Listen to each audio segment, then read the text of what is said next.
সংখ্যা পদ্ধতির যোগ নিয়ে আজকে কথা বলবো। দেখেন, টোটাল হচ্ছে 4 ধরনের যোগ হইতে পারে। একটা হচ্ছে দশমিক যোগ, একটা হইতে পারে বাইনারি যোগ, আর আরেকটা হতে পারে হচ্ছে অক্টাল সংখ্যা পদ্ধতির যোগ, আর একটা হচ্ছে হেক্সাডেসিমাল। এই 4 ধরনের যোগ হতে পারে। এখন দেখেন, ইন জেনারেল আমরা যে যোগটা ইউজ করি, ধরেন 9 আর 1 যোগ করলে 10, এটা আমরা এই যে ইন জেনারেল যে যোগগুলো করি এগুলো হচ্ছে দশমিক বা প্রচলিত সংখ্যা পদ্ধতিতে। আমরা জাস্ট দশমিক সংখ্যা পদ্ধতিতে যোগটা কিভাবে করি, অরিজিনাল রুলসটা কি সেটা শুধু দেখব। একটা আমরা দশমিক যোগটা যদি বুঝে করতে পারি তাহলে বাইনারি, অক্টাল, হেক্সাডেসিমাল সবগুলোই পারবো।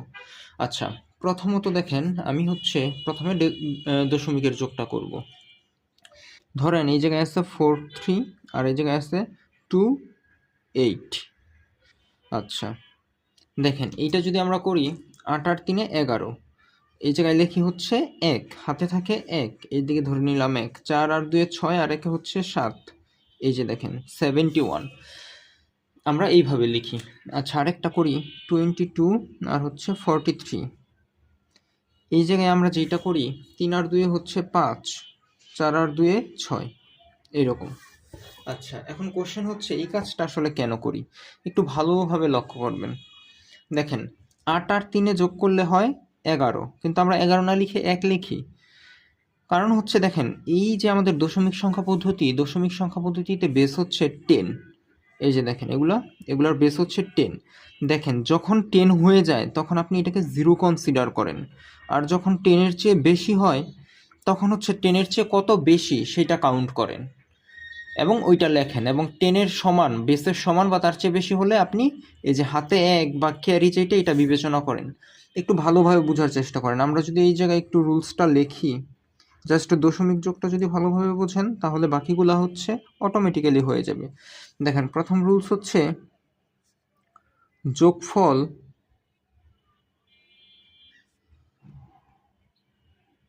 যদি বেসের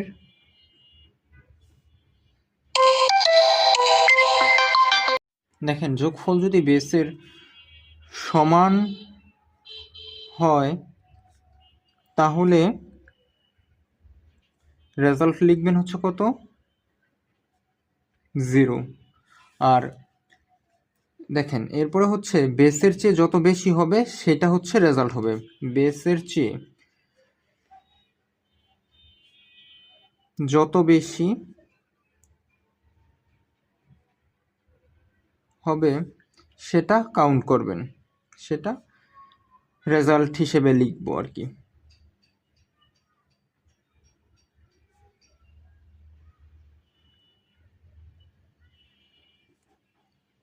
লিখবো এবং হচ্ছে ক্যারি বিবেচনা করব।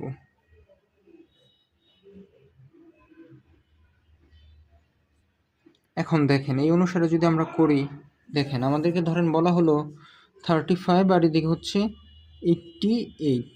দেখেন, 8 আর 5-এ 13, বেস কত, দশমিকে 10, 13 10 থেকে কত বেশি, এই যে দেখেন সমান হলে 0, আর যদি বেস যত যত বেশি হবে, যত বেশি হবে সেটা রেজাল্ট হিসেবে লিখবো। 8 আর 5-এ 13, বেস হচ্ছে 10, কত বেশি, 3 বেশি, এবং এইটা যদি বেসের সমান হয়, অথবা হচ্ছে যদি হচ্ছে বেসের চেয়ে বেশি হয় তাহলে ক্যারি বিবেচনা করব, তাহলে 1 হচ্ছে ক্যারি থাকবে। আর এই জায়গায় দেখেন 8 আর 3 11 আর 1 12, বেসের চেয়ে কত বেশি, 2 বেশি, যে এই 2টা হচ্ছে লিখবো, আর ক্যারি হচ্ছে কত, 1। এই যে দেখেন, এটা 8 আর 4-এ 12 হয়েছে, বেসের সমান বা বেশি হয়েছে, ক্যারি 1, আর এই ক্যারি 1টা সামনে বসে যাবে। দেখেন, এইভাবে কিন্তু হয়। আচ্ছা, রুল 2 যেটা, সেটা হচ্ছে যদি যোগফল বেসের চেয়ে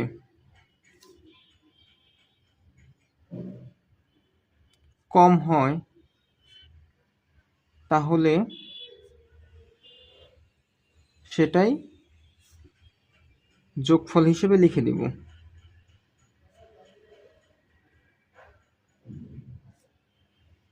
এটা দ্বারা কি বোঝানো হচ্ছে, দেখেন যদি এরকম হয় 4 3 2 1, ধরেন এই জায়গায় দেখেন 3 আর 1 4, এটা কত 4, বেস হচ্ছে 10, তার মানে হচ্ছে বেসের চেয়ে কম, তাহলে যেটা রেজাল্ট হওয়ার কথা 3 আর 1 যোগ করলে 4 সেটাই বসে যাবে। এই যে 4 আর 2 6।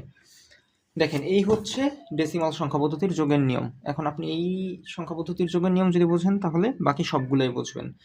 দেখেন এরপরে যদি বলি আমরা দশমিকে 6 আর এদিকে 7 8, দেখেন 8 আর 6 14, বেসের চেয়ে কত বেশি? 10 থেকে 14, 4 বেশি, হাতে থাকবে তাহলে 1, 7 আর 6 13 আর 1 14, কত বেশি?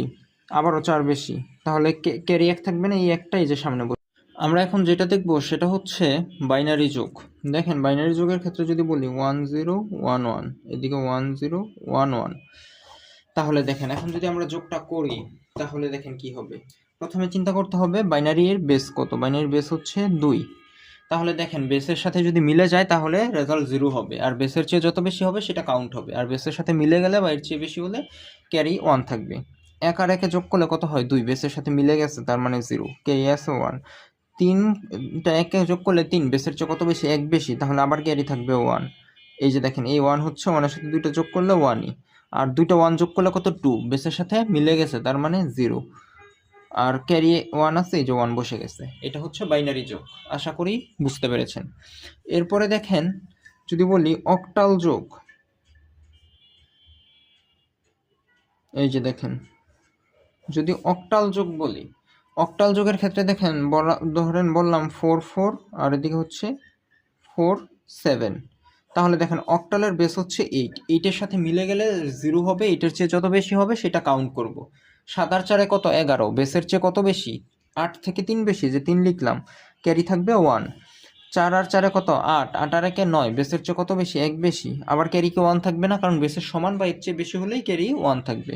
এই যে 1 হচ্ছে বসে গেল। আশা করি বুঝতে পেরেছেন। এখন দেখেন যদি বলি আমরা হেক্সা যোগ, হেক্সা এর যোগ, তাহলে দেখেন কিভাবে করতে পারি হেক্সা এর যোগ। তাহলে দেখেন প্রথমত হচ্ছে হেক্সাতে যদি একটা ভ্যালু লিখি a b c d আর এদিকে e f 1 3, এখন দেখেন হেক্সাতে বেস হচ্ছে 16, 16 এর সাথে মিলে গেলে বা বেশি হলে আমরা হচ্ছে মিলে গেলে 0 কাউন্ট করব, আর এর চেয়ে যত বেশি হবে সেটা কাউন্ট করব এবং ক্যারি থাকবে। তাহলে দেখেন ডি মানে হচ্ছে 13 আর 3 13, 13 আর 3 কত? 16, বেসের সাথে মিলে গেছে তার মানে 0, ক্যারি থাকবে 1। সি মানে 12, 12 আর 2 হচ্ছে 14, 14, তাহলে কি বেসের সাথে মিলছে? বেসের সাথে মিলে নাই, বা বেসের চেয়ে কম। কম হলে আমরা যেটা যোগ হবে সেটাই লিখে দেবো। 14 মানে হচ্ছে ই, এই যে দেখেন ই লিখে দিলাম, হাতে কিন্তু এখন নাই, ক্যারি নেই। বি আর এফ, এফ এর ভ্যালু 15, বি এর ভ্যালু 11, 15 আর 11 26, বেস থেকে কত বেশি? 16 থেকে 10 বেশি, 10 মানে হচ্ছে হেক্সাতে এ, এই যে এ লিখে দিলাম, ক্যারি থাকবে 1। 10 আর 1 11, 11 আর হচ্ছে 14, ই এর ভ্যালু 14, 11 আর 14 কত? 11 আর 14 25, বেস থেকে কত বেশি? 9 বেশি, এই যে দেখেন 9 লিখে দিলাম। যেহেতু বেসের সমান বা বেশি হয়েছে তার মানে ক্যারি অবশ্যই 1 আছে, সেটাই যে সামনে বসে গেল। হোপ দ্যাট আপনারা এইগুলা বুঝতে পেরেছেন। না বুঝলে বারবার দেখেন ভিডিওগুলো, কভার হয়ে যাবে আশা করতেছি। নেক্সট ভিডিওতে আমরা কিভাবে ক্যালকুলেটরের সাহায্যে যোগ করবেন সেটা নিয়ে হচ্ছে আলোচনা করব।